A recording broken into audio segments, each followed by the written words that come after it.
नमस्कार विद्यार्थी मित्रांनो, इयत्ता 10वी इतिहास व राज्यशास्त्र पेपर, इयत्ता 10वीचा जो बोर्डाचा इतिहास व राज्यशास्त्राचा पेपर या ठिकाणी झाला, त्या पेपरच्या प्रश्नपत्रिकेचे उत्तरासह स्पष्टीकरण तुम्ही या व्हिडिओद्वारे पाहणार आहात. जर तुम्हाला हा माझा व्हिडिओ आवडला तर माझा चॅनल VPN एज्युकेशनल गुरु या चॅनलला तुम्ही नक्कीच सबस्क्राईब करावे. चला तर मग विद्यार्थी मित्रांनो, जो इतिहास राज्यशास्त्राचा पेपर झाला त्या पेपरच्या प्रश्नपत्रिकेचं उत्तरासह स्पष्टीकरण आपण पाहूया. प्रश्न पहिला होता, दिलेल्या पर्यायापैकी योग्य पर्याय निवडून विधाने पूर्ण करा. भारतातील पहिले इंग्रजी वर्तमानपत्र टिंबटिंब यांनी सुरू केले. तर त्याचं उत्तर आहे James August Hicky. James August Hicky यांनी भारतातील पहिले इंग्रजी वर्तमानपत्र सुरू केले. त्यानंतर दुसरा होता, भारतीय पुरातत्व संरक्षण खात्याचे पहिले सरसंचालक टिंबटिंब होते. भारतीय पुरातत्व संरक्षण खात्याचे पहिले सरसंचालक टिंबटिंब हे होते. तर त्याचं उत्तर आहे अलेक्झांडर कॅनिंगहॅम.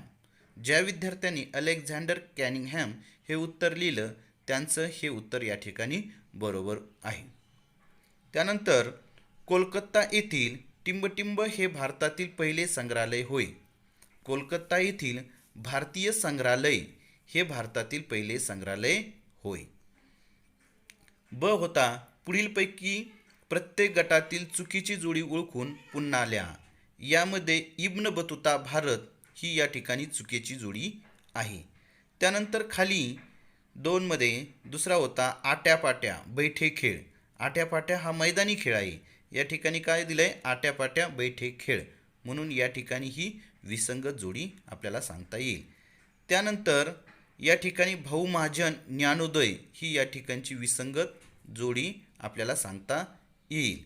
म्हणजे ज्या विद्यार्थ्यांनी भाऊ महाजन ज्ञानोदय हे उत्तर लिहिलं आहे पर्याय क्रमांक 3, त्या विद्यार्थ्यांची या ठिकाणी बरोबर लिहिलेलं आहे, त्यांना 1 मार्क या ठिकाणी मिळणार आहे. त्यानंतर प्रश्न दुसरा होता, दिलेल्या सूचनेनुसार कृती करा. त्यामध्ये इतिहास विषयाशी संबंधित कोशाच्या संदर्भात पुढील कालरेषा पूर्ण करा. म्हणजे एक कालरेषा दिली होती, ती कालरेषा पूर्ण करायची होती. यामध्ये भारतवर्षीय प्राचीन ऐतिहासिक कोश हा इसवी सन 1876 मध्ये सुरू झाला. त्यानंतर 1932ला भारतवर्षीय प्राचीन चरित्रकोश. पुढे भारतवर्षीय मध्ययुगीन चरित्रकोश हा 1937ला आणि 1946ला भारतवर्षीय अर्वाचीन चरित्रकोश. अशा प्रकारे ही जी कालरेषा होती ती आपल्याला पूर्ण करायची होती. पुढील संकल्पचित्र पूर्ण करा. पुढील संकल्पना चित्र पूर्ण करा. या ठिकाणी आपल्याला विदेशी मैदानी खेळ लिहायचे होते. विदेशी मैदानी खेळ आपल्या सर्वांना माहीतच आहेत की फुटबॉल आहे, बॅडमिंटन आहे, टेबल टेनिस आहे आणि क्रिकेट आहे. हे विदेशी मैदानी खेळ आहेत. पुढे आहे, पुढील संकल्पना चित्रे पूर्ण करा. मृत सांस्कृतिक वारसा. एक कल्पनाचित्र दिलं आहे. मृत सांस्कृतिक वारसा कोणकोणते आहेत, तर प्राचीन स्थळे, वास्तू, वस्तू, हस्तलिखिते ही आहेत मृत सांस्कृतिक वारसा. त्याचबरोबर शिल्प देखील काय एक मृत सांस्कृतिक वारसा आहे. म्हणजे मृत सांस्कृतिक वारसा कोणकोणते आहेत, तर प्राचीन स्थळे, वास्तू, वस्तू, हस्तलिखिते, शिल्पे. पुढे आहे, थोडक्यात टिपा लिहा. त्याच्यामध्ये पहिला प्रश्न होता, वंचितांचा इतिहास. यावर आपल्याला टिप लिहायची होती. यामध्ये काय लिहिता येईल की वंचित समूहाचा इतिहास लिहिण्याची सुरुवात मार्क्सवादी इतिहास लेखनाच्या परंपरेतूनच झाली असे म्हणता येईल. वंचितांचा इतिहास लिहिण्यासाठी लोकपरंपरा हे एक महत्त्वाचे साधन मानले गेले आहे. वंचितांना महत्त्वाचे स्थान मिळवून देण्याचे कार्य रणजित गुहा यांनी केले. अशा प्रकारे आपल्याला वंचितांचा इतिहास यावर थोडक्यात टिप लिहिता येईल. त्यानंतर दुसरा होता, हॉल्टियर. हॉल्टियरचे मूळ नाव फ्रान्सवा मरी रुये असे होते. हॉल्टियर हा फ्रेंच तत्त्वज्ञानाने इतिहास लेखनासाठी केवळ वस्तुनिष्ठ सत्य आणि घटनांचा कालक्रम एवढ्यावरच लक्ष केंद्रित न करता तत्कालीन समाजाच्या परंपरा, व्यापार, शेती इत्यादी गोष्टीचा विचार करणे आवश्यक आहे हे विचार मांडले. तसेच हॉल्टियरला आधुनिक इतिहास लेखनाचे जनक देखील म्हणतात. अशा प्रकारे आपल्याला हॉल्टियर या तत्त्वज्ञाविषयी आपल्याला थोडक्यात माहिती लिहिता येईल. त्यानंतर प्रश्न तिसरा होता, पुढील विधाने सहकारण स्पष्ट करा. आपण आपला नैसर्गिक आणि सांस्कृतिक वारसा जपला पाहिजे. कशासाठी जपायचा आपल्याला नैसर्गिक आणि सांस्कृतिक वारसा? तर भावी पिढ्यांना मार्गदर्शक. म्हणजे हा जो आपला नैसर्गिक आणि सांस्कृतिक वारसा आहे तो जपल्यानंतर तो भावी पिढ्यांना मार्गदर्शक ठरेल. प्रेरणा व स्मृती, त्या नैसर्गिक आणि सांस्कृतिक वारशातून आपल्याला प्रेरणा आणि स्मृती मिळेल. त्याचबरोबर पर्यटक व्यवसायाला चालना मिळेल. त्याचबरोबर जागतिक नावलौकिक होण्यासाठी देखील आपण आपला नैसर्गिक आणि सांस्कृतिक वारसा जपला पाहिजे. दुसरा होता, वर्तमानपत्रांना इतिहास या विषयाची गरज पडते. वर्तमानपत्रांना म्हणजे इतिहास विषयाची गरज का पडते? तर एखाद्या विषयाचा सविस्तर आढावा घेण्यासाठी.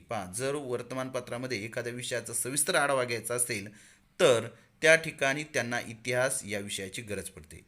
त्याचबरोबर दिनविशेषांसारखी माहिती देताना देखील वर्तमानपत्रांना इतिहासाचा मागोवा घ्यावा लागतो.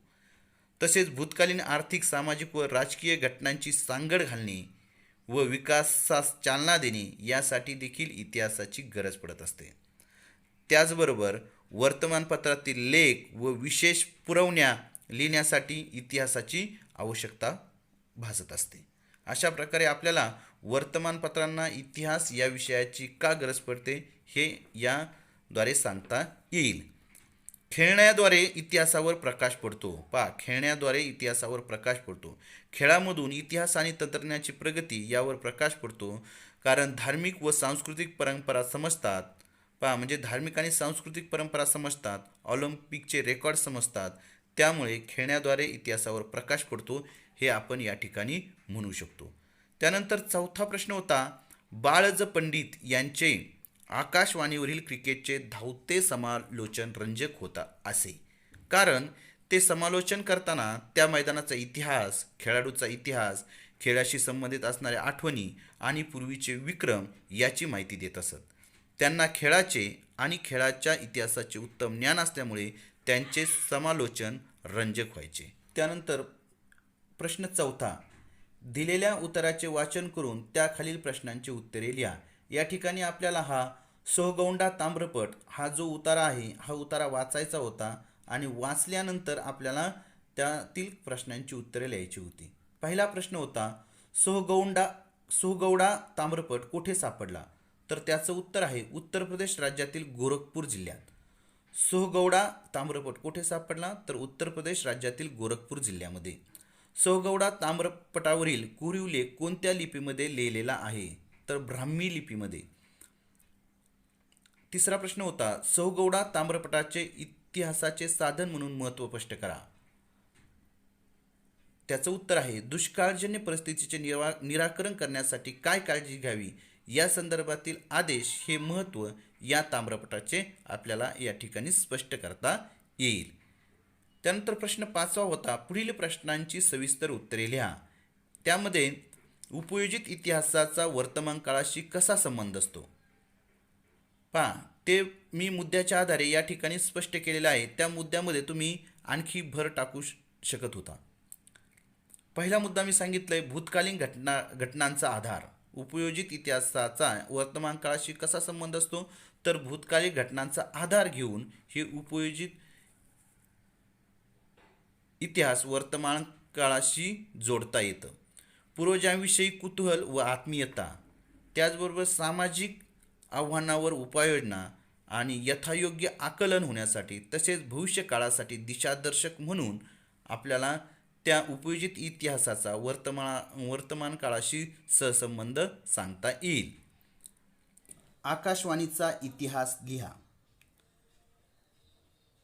त्यामध्ये आकाशवाणीचा इतिहास लिहिताना स्वातंत्र्यपूर्व कालखंडात 1924 मध्ये इंडियन ब्रॉडकास्टिंग कंपनी IBC या नावाने दर दिवशी कार्यक्रमाचे प्रसारण करणारी एक खाजगी रेडिओ केंद्र सुरू केले. नंतर ब्रिटिश सरकारने याच कंपनीचे Indian state broadcasting services ISBS असे नामकरण केले. 8 जून 1936 रोजी या कंपनीचे नामकरण ऑल इंडिया रेडिओ AIR असे झाले.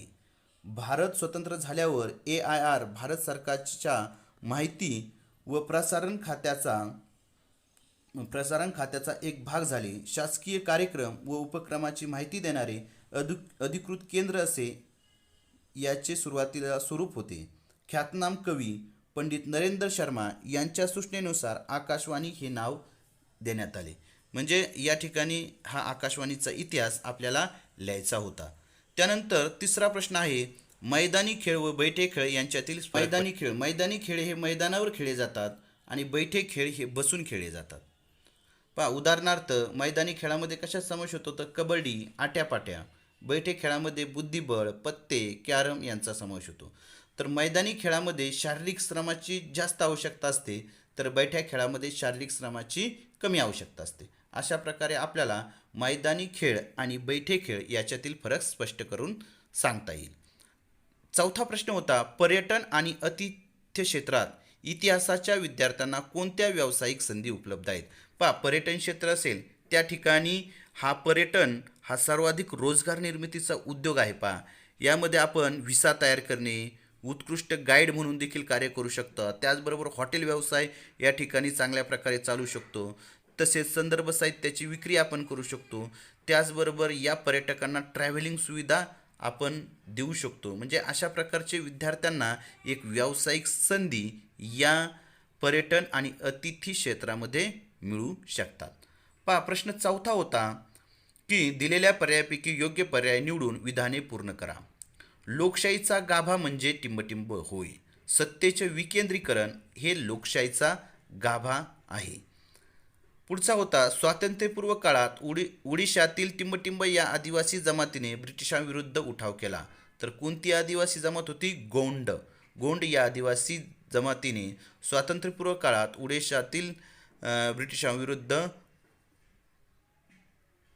ओडिशातील गोंड या जातीतील आदिवासी जमातीने ब्रिटिशांविरुद्ध उठाव केला.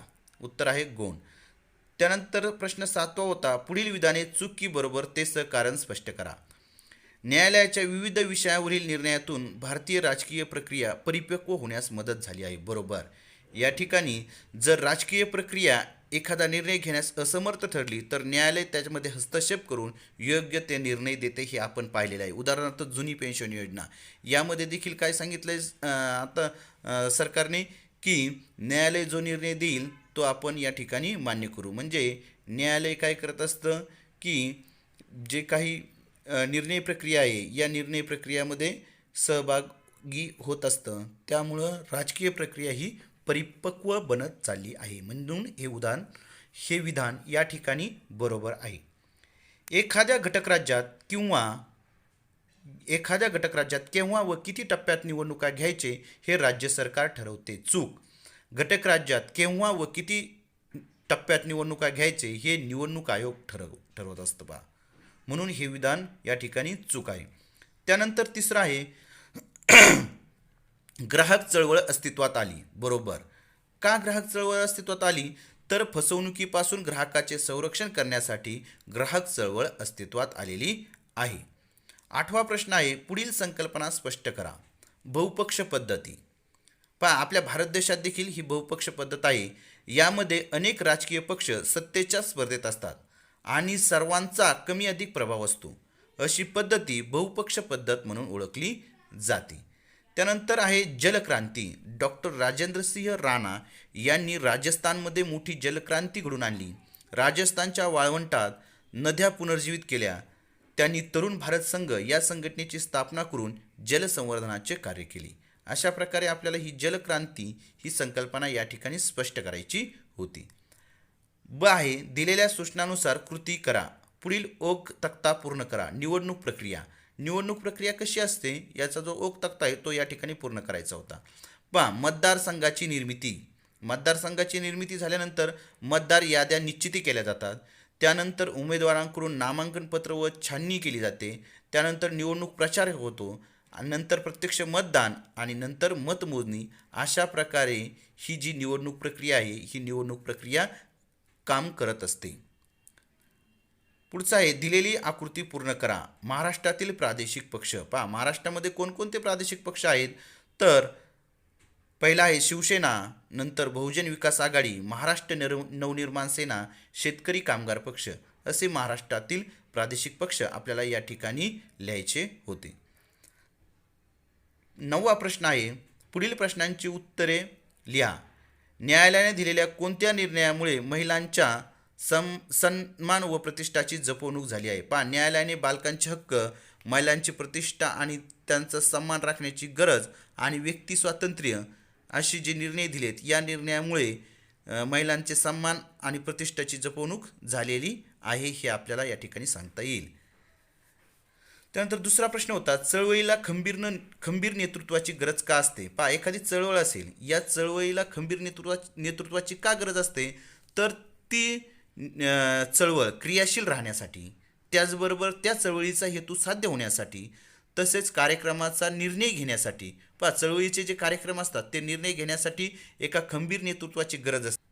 पहा त्यानंतर आहे की आंदोलनात्मक पवित्रा ठरवण्यासाठी, त्याचबरोबर आंदोलनात्मक पवित्रा ठरवण्यासाठी देखील चळवळीला खंबीर नेतृत्वाची गरज असते. तसेच परिणामकारक चळवळ होण्यासाठी देखील चळवळीला खंबीर नेतृत्वाची गरज असते. म्हणजे एक प्रकारे योग्य दिशेने चळवळ होण्यासाठी या चळवळीला एका खंबीर नेतृत्वाची गरज असते, हे आपल्याला या ठिकाणी सांगता येईल. अशा प्रकारे या ठिकाणी आपण इयत्ता 10वी सामाजिक शास्त्रामधील इतिहास व राज्यशास्त्र हा जो पेपर आहे, त्या पेपरच्या प्रश्नपत्रिकेचे उत्तरासह स्पष्टीकरण आपण या व्हिडिओद्वारे पाहिलेले आहे. जर तुम्हाला हा माझा व्हिडिओ आवडला असेल तर नक्कीच तुम्ही माझ्या चॅनलला सबस्क्राईब करावे, शेअर करावे आणि लाईक करावे, अशी माझी विनंती. धन्यवाद.